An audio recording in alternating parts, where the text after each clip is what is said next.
Diseases that won't go away.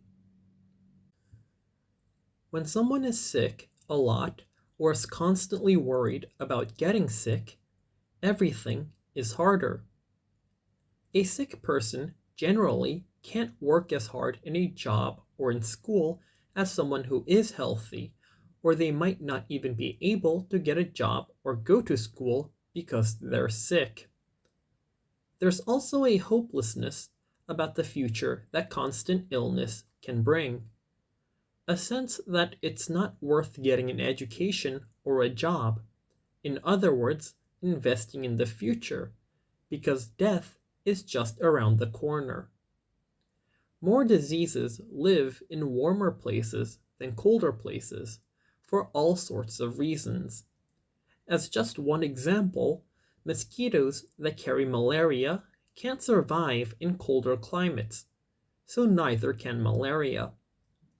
A disease that infected almost 200 million people in 2013 alone. Malaria is expensive, very expensive, for families, communities, and countries. If adults are sick, they're at home, not working, and not contributing to the country's economy. If kids are homesick with malaria, they're not in school learning what they need to know to later get a good job and contribute to their country's economy in the future. Academics have shown that, quite simply, more malaria means less growth for a country. Less growth year after year leads to a much smaller economy over the longer term. In other words, a poor country with malaria is likely to remain a poor country with malaria until malaria is defeated.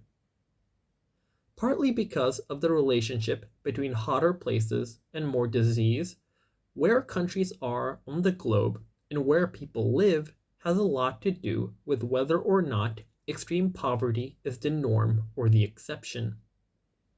Sadly, malaria is only one example of what diseases can do to an economy and a country. We'll meet some other examples of diseases that are dangerous to both people and economies later in the book, and hear about what's being done to make them history. We'll talk about malaria more in bugs and bacteria.